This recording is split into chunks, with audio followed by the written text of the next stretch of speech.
네, 반갑습니다, 여러분. 나 혼자 큐티한다. 오늘은 9월 15일이고요. 요일로는 화요일이 되겠습니다. 세상 사람들은 화요일을 일주일의 두 번째 날이라고 이야기하지만 우리 믿는 그리스도인들은 주일이 첫날이기 때문에 우리에게는 화요일은 셋째 날입니다. 이런 주일을 시작으로 해서 셋째 날을 보내고 계시는데요. 여러분, 하나님 말씀 앞에 다시 한번 나와서 말씀으로 재무장하려고 준비하시는 여러분들 진심으로 축복하고 여러분들 위해서 늘 기도하도록 하겠습니다. 성실하게 하나님 앞에 나아갑시다. 오늘은 첫 화면은요, 여러분 26일부터 이제 토요 준비 기도회가 시작이 되잖아요. 비대면이면은 온라인으로 진행이 되고요. 대면이 풀려서 이제 주중에도 모임이 가능하다. 그러면 이제 매일 밤이 아니죠. 매주 토요일 밤 본당에서 거리를 좀 많이 두고 함께 찬양하고 기도하는 시간 가질 겁니다. 근데 26일부터 시작이 돼요. 근데 찬양팀이 어떻게 되느냐? 자원에서 그때마다 여러분들이 자원에서 세워져서 찬양팀을 섬길 수 있게끔 했습니다. 근데 토기장이라고 찬양팀을 했고요. 인도자도 뽑고요. 싱어, 피아노, 드럼, 기타, 베이스 등 희망하는 모든 사람들, 파트들 여러분 인원에 따라서 이제 할 때 이렇게 될 텐데요. 여러분 신청해 주시기 바랍니다. 이제 김동규 리더, 조기열 형제 또는 리더에게, 여러분 목장 리더에게 신청해 주셔서 자원해서 여러분들이 하나님 앞에 찬양팀 섬김으로 섬겨주시면 되겠습니다.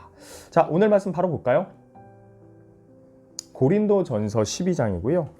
그리고 27절부터 31절까지 말씀입니다.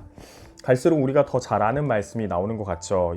그것은 담임 목사님이 얼마 전에 계속 설교했던 본문이기도 하기 때문입니다. 한번 읽어보겠습니다. 27절인데요. 31절까지. 너희는 그리스도의 몸이요 지체의 각 부분이라 하나님의 교회 중에 몇을 세우셨으니 첫째는 사도요, 둘째는 선지자요, 셋째는 교사요, 그 다음은 능력을 행하는 자요, 그 다음은 병 고치는 은사와 서로 돕는 것과 다스리는 것과 각종 방언을 말하는 것이라. 다 사도겠느냐? 다 선지자겠느냐? 다 교사이겠느냐? 다 능력을 행하는 자이겠느냐? 다 병 고치는 은사를 가진 자이겠느냐? 다 방언을 말하는 자이겠느냐? 다 통역하는 자이겠느냐? 너희는 더욱 큰 은사를 사모하라. 내가 또한 가장 좋은 길을 너희에게 보이리라. 아멘. 기도하고 시작하도록 하겠습니다. 하나님 아버지 감사합니다. 고린도 전서의 말씀을 통하여서 나 자신을 돌아봅니다. 그리고 그동안 교회에서 내가 어떻게 하나님 앞에서 결단하고 하나님의 뜻대로 살았는지를 다시 한번 돌아보며 회개와 다시금 결단하는, 다시금 다짐하는 그런 시간들을 보내고 있습니다. 오늘도 하나님 교회의 지체로서 하나님 앞에, 말씀 앞에 온전히 결단할 수 있는 우리가 되게 하여 주옵소서. 그리고 그렇게 하기 위해서 성령님 의지합니다. 의탁합니다. 깨달음 주시고 용기 허락하여 주옵소서.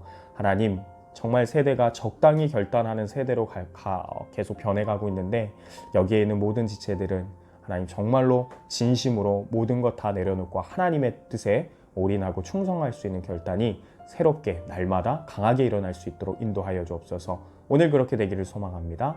살아계신 예수님의 이름으로 기도 올려드리옵나이다. 아멘. 네, 오늘은 여러분 제가 큐티 책을 이렇게 펴놓고 한번 찍으면서 여러분하고 메시지를 좀 전해보려고 하는데요. 잘 될지 모르겠습니다. 포커스가 잘 맞을지, 글씨가 잘 보일지 모르겠으나 한번 처음 시도이기 때문에 한번 해보고요. 마지막 시도가 될 수도 있기 때문에 또 간절한 마음으로 해보도록 하겠습니다. 자, 여러분 오늘 이렇게 큐티 본문을 시작할 때 여러분들이 먼저 봐야 될 건 뭐냐면, 이런 본문을 보실 때 여러분들이 먼저 느끼는 반응과 그것을 솔직하게 표현을 해야 됩니다. 여러분 이럴 때 어떻게 해야 됩니까? 박수 쳐야죠. 왜요? 오랜만에 짧은 본문이 나왔습니다. 네. 농담이고요. 자, 여러분 큐티 시작할 때 항상 보셔야 되는 것은 주제를 먼저 보시지 말고요. 주소를 먼저 보세요. 지금 내가 하고 있는 말씀이 어떤 본문인지. 지금 저와 여러분은 9월 15일 화요일 말씀, 그리고 27절부터 시작하고 있다는 것을 확인할 수가 있습니다. 그 말은 27절, 보통 전체가 다 그런 건 아니지만 모든 그 말씀의 장수의 어떤 절들을 보면 20이 넘어가면 거의 끝부분이라고 어떻게 생각할 수 있잖아요. 그래서 내가 고린도전서 12장의 끝부분, 어떤 새로운 장의 끝부분을 보고 있구나 하면서 여러분 결론에 다가가는, 그래서 함축적인 내용이 많겠구나, 이미 좀 디테일한 설명은 앞에 있었겠구나, 그런 생각을 하시면서 여러분들 보셔야 되고요. 여러분 계속 꾸준히 하셨던 분들은 상관이 없지만 오늘 갑자기 딱 오신 분들은 이 부분을 이렇게 주소를 확인하면서 이해가 안 되는 건 그 이유 때문이다 확인하시고 앞에를 보시면서 함께 보시면 좋을 것 같습니다. 여러분 바로 볼게요. 자, 여기 보겠습니다. 27절. 너희는 여기서는 고린도 교회 교인을 말하겠죠. 교인을 말하는 겁니다. 교인을 이야기를 하고요. 특별히 있다, 여기 있다 밑에를 보면 아니면 은사라 아니면 직분을 특별하게 받은 자들, 이렇게 볼 수가 있겠습니다. 디귿. 긴장돼서 그래요? 받은 자들. 글씨 더 잘 쓰는데 좀 긴장됐어요. 너무 못 썼어 글씨. 어쩔 수 없어요. NG 없이 가도록 하겠습니다. 너희는 그리스도의 몸이요 지체의 각 부분이라. 결론을 내게 하는 거거든요. 앞에 이야기했던 거. 근데 여러분 보세요. 이럴 때 영어를 한번 보시면 좋습니다. now가 앞에 들어가 있죠. 이게 여러분 now가 어떻게 해석되느냐에 따라서 좀 차이가 있겠지만 굳이 여러분 큐티하면서 연구까지 할 필요가 없기 때문에 여러분 now 이런 거 보면 가볍게 리액션 해주면 좋습니다. 지금 이렇게 그냥 바울이 지금 뭔가를 결론 내리면서 강조하고 싶은 부분이 있었다라는 느낌을 살려서 지금 너희는 you are 그리스도의 몸이요. 그리고 and 돼 있죠 여러분. and가 붙을 때는 여러분 you are가 같이 들어가야 되잖아요. 갑자기 영어 수업이 돼버렸어. 그렇죠? 지금 너희는 그리스도의 몸이요. 그리고 너희는 뭐예요? 지체의 각 부분이라, 이렇게 해석을 하고 보는 겁니다. 여러분 바울의 의도를 한번 좀 파악을 해볼까요? 너는 결국엔 뭐예요? 결론이 뒷부분이죠. 너희는 지체의 각 부분이라는 거예요. 그런데 너희의 지체의 각 부분이 어디에 속해 있느냐? 그리스도의 몸에 속해 있다라는 거예요. 바울이 분명히 강조하고 있죠. 그냥 몸이라고 얘기하지 아니하고 그리스도의 몸이라고 강조하고 있습니다. 바울이 말하고 싶은 건 너희는 그리스도에게 붙어있는 각 지체의 위치에 있다. 너희가 지체인데도 불구하고 전부라고 생각을 한다면 잘못된 생각이다. 지체이고 전부는 그리스도이시다. 그 이야기를 하는 거죠. 결국 교회의 주인, 교회의 어떤 중심, 그리고 교회의 모든 방향과 모든 것들은 그리스도의 것이고 너희는 그 안에 속해 있는 지체이다. 그래서 본인 스스로가 아무리 중요하다라고 생각할지라도 자신의 위치, 정체성 파악해라. 바울이 27절 결론을 얘기하고 있습니다. 그러면서 28절 이와 같이 얘기를 하죠. 하나님이 교회 중에 몸 중에 몇을 세웠습니다. 특별하게 세운 사람이 있다라는 거예요. 그러면서 첫째는 사도요, 둘째는 선지자요 하면서 이야기를 하죠. 여러분 사도는 지금 오늘날 저와 여러분들이 사는 세상에서는 볼 수 없는 분들입니다. 왜냐면 12사도 바울을 포함해서도 몇몇 그때 시절의 사람들을 직접 예수님의 부르심을 받고 파송을 받은 사람. 그래서 여러분 사도는요 단어 자체가 헬라어도 보냄을 받은 자라는 뜻을 갖고 있어요. 그래서 그 사도들을 이야기를 하고요. 그리고 그 당시에는 여러분 사도가 있었고 바울이 사도였기 때문에. 그리고 둘째는 선지자요. 하나님의 말씀을 예언하고 선포하는 사람들을 이야기합니다. 그리고 셋째는 선포된 말씀을 구체적으로 가르쳐 주거나 그룹을 지어서 또는 율법을 읊어주고 해석해주는 사람들을 이야기합니다. 이 모든 것들이 하나님께서 교회에 세우신 사람들이라는 것을 여러분 염두하면서 보셔야 됩니다. 그 다음은 능력을 행하는 자요. 그리고 그 다음은 병 고치는 은사와 그리고 서로 돕는 것과 다스리는 자들이요. 이렇게 이야기를 합니다. 그리고 각종 방언을 말하는 것이라 하면서 여러분 오늘날에도 있지만은 오늘날에는 조금 이렇게 정확하게 이런 사람 있다라고 볼 수 없는 좀 이야기들이 많이 나오는데요. 당시에 하나님께서 몇 명 중요하게 세운 은사 그리고 직분자들입니다. 기도하는 사람도 있었고 예언하는 사람도 있었고 방언하는 사람도 있었고 장로와 같이 다스리거나 담임 목사와 같이 다스리거나 또는 말씀을 선포하거나 하는 자들이 있었다라는 것을 이야기합니다. 근데 28절 왜 이와 같이 바울이 이야기를 하느냐? 첫 번째는 교회에 있다라는 거예요. 교회 안에 있는 사람들. 분명히 고린도 교회 안에 있는 사람들이에요. 그렇죠? 그 사람들이 하나님으로 통하여서 은사 직분을 받아서 세움받은 사람들인 거죠. 있는 사람들이에요. 근데 여러분 그 사람들이 어떤 사람들이에요? 27절 다시 올라가면 부분이라는 거예요. 부분. 지체의 각 부분이라는 거예요. 바울이 지금 어떤 이야기를 하고 싶은지 이제 속내가 드러나죠. 29절 다 사도겠느냐 다 선지자겠느냐 하면서 30절까지 그러겠느냐 하면서 묻습니다. 바울이 듣고 싶은 대답은 무엇입니까? 아니라는 거예요. 다 똑같은 은사를 갖고 있는 사람들이 없다라는 거예요. 다 다르게 하나님이 지체의 각 부분으로 은사를 주셨다라는 거죠. 동일한 은사는 없다. 동일한 은사는 없다. 동일한 은사가 없다. 따라서 결론적으로 무슨 이야기를 하는 겁니까? 결론적으로 여러분 동일한 은사를 구하려고 하지 말고 마음을 다스려서 뭐가 우월하다 이런 생각 갖지 말고 나는 오히려 열성이다 이런 생각하지 말고 마음을 다스려서 하나님의 뜻과 원하심 생각하라는 거예요. 이것으로 마음으로 채우라는 거예요. 그리고 앞절에서도 얘기하는 것처럼 지체는 결론은 뭡니까? 서로 세우는 거잖아요, 여러분. 그러니 결국 하나님 뜻 안에서 협력하라고 이렇게 다르게 주셨다라는 거예요.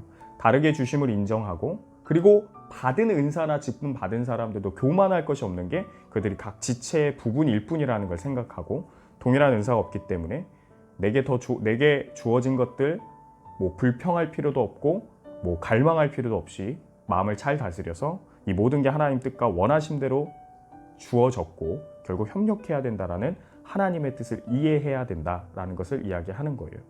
그런데 여러분 재밌는 게 뭐냐면 이게 안 이루어질 때 어떤 결과가 나오겠어요?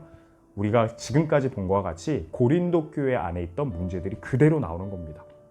하나님의 뜻, 하나님의 협력 이것들에 관심이 없어지기 시작하고 오직 은사 아니면 어떤 재능 그쪽에만 관심을 직분 이런 거에만 관심을 가지다 보면 모든 것들에 대해서 기준이요 하나님의 뜻과 협력으로 어떤 관심이 쏟아지는 게 아니고요 매력, 대중적인 것 아니면 좀 사람들이 좋아하는 것 이런 거에만 관심이 쏠리면서 우월한 거와 우월하지 않은 것이 자연스럽게 나눠지는 거죠.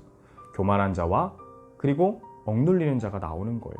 그것이 고린도 교회의 분쟁의 모습으로 나오는 겁니다. 이제 바울은 그와 같은 이야기를 하면서 다름을 인정하고 달리 주신 것도 하나님의 뜻이기 때문에 우쭐댈 필요도 없고 부러워할 필요도 없고 서로 협력하는 하나님의 뜻, 하나님의 원하심을 생각하라 라고 이야기하면서 31절 너희는 더욱 큰 은사를 사모하라 라고 이야기를 합니다.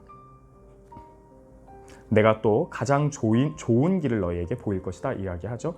이러면서 이제 고린도전서 고전 13장 사랑장으로 이제 내일부터 넘어갑니다. 그래서 더 큰 은사 그리고 더 좋은 길이 사랑이다 하면서 바울이 이야기를 해요. 그런데 여러분 이 말만 보면 너희는 더 큰 은사를 사모하라 이렇게 보면 은사가 상대적으로 더 좋은 게 있나? 라고 보일 수도 있어요. 바울이 그렇게 정리를 하고 있는 건가? 이렇게 생각할 수 있는데요. 그렇지 않습니다. 여러분 바울은 앞절에서 분명히 모든 은사는 하나님 뜻 안에서 주어진 거기 때문에 상대적인 것이 하나도 없고 다 귀중하다라고 분명히 이야기를 했어요. 그래서 더 좋은 것이 있다라는 의미로서 큰 은사를 사모하라 이야기한 게 아니고요. 앞절 29절 30절의 수법, 이 말하는 어법이 연결되는 거거든요. 29절 30절 그러겠느냐 이게 뭐냐면 듣는 고린도 교회 안에 있는 바울이 원하는 대로 하나님 뜻대로 생각하지 못하는 자들에게 찔림을 주게 한 말투거든요. 그리고 31절 윗부분도 동일합니다. 더 큰 은사가 있다라고 항상 생각하는 사람들에게 오히려 바울은 그것을 뒤집어서 너희들이 좋아하는 더 큰 은사 여기 있다 하면서 그런 식으로 표현을 하고 있는 거예요. 결론을 지을게요, 여러분. 은사는 상대적이지 않습니다. 하나님의 원하시는 대로 하나님의 뜻 가운데서 주셨습니다. 그래서 모든 은사는요 동일할 수가 없어요. 그렇기 때문에 여러분 동일하지 않은 은사를 보면서 여러분 마음이 뒤숭숭하다라면 여러분 마음을 다스려야 됩니다. 인간적인 마음이 들어오는 거죠. 내 위치와 내 직분은 하나님이 주셨다. 그래서 모든 것이 귀하다. 모든 지체가 귀하듯 모든 은사도 귀하다. 모두 다 한 몸 그리스도의 몸을 세우는 데 협력하는 것 뿐이다. 여러분 이게 오늘의 말씀의 결론이 되고 고린도 교회를 향한 하나님의 말씀이 되겠습니다. 오늘 우리에게 좀 적용을 해볼까요? 여러분 5번 질문 한번 보면 결단과 적용입니다. 5번 질문 보면 하나님께서 내게 주신 은사는 무엇입니까? 그리고 이를 어떻게 사용해 왔습니까? 라고 되어 있습니다. 하나님께서 주신 은사를 따라 맡기신 직분을 온전히 감당하기 위해서 무엇을 결단해야 됩니까? 라고 되어 있어요. 총 3가지를 물어보죠.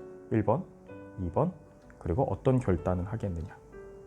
여러분, 이 부분이 사실은 큐티 어떤 연구와 어떤 말씀을 해석하는 것보다 제일 중요한 게, 큐티는 항상 적용이라고 그랬죠. 적용이 제일 중요합니다.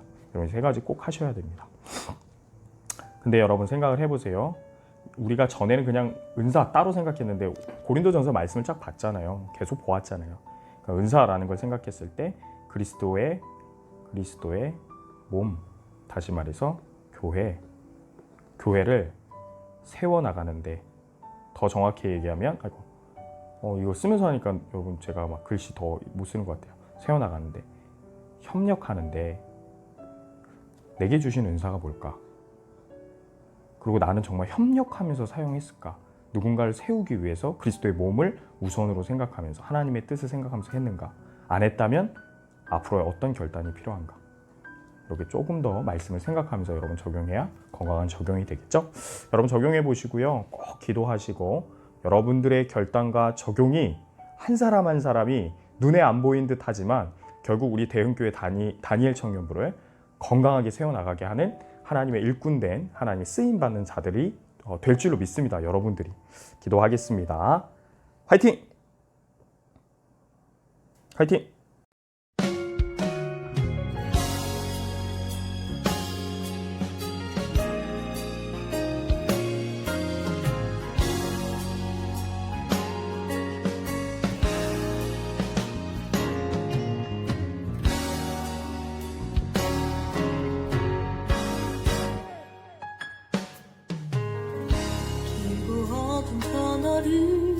홀로 지나는 삶 속에 끝을 알 수 없어 외롭고 원망이 일어날 때, 내가 아는 모든 것 희미해지고 어두워 사랑만 젖지는 것조차 느껴지지 않네.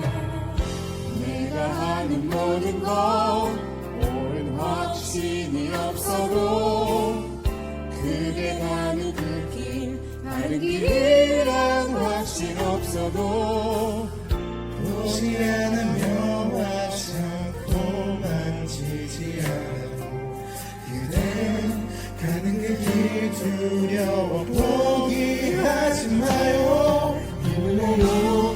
당신에게 힘이 될게요. 혼자 있는 듯해도 그게 아냐. 그대 곁에 항상 내가 있어. 용기 내어 걸어가요. 우리 함께.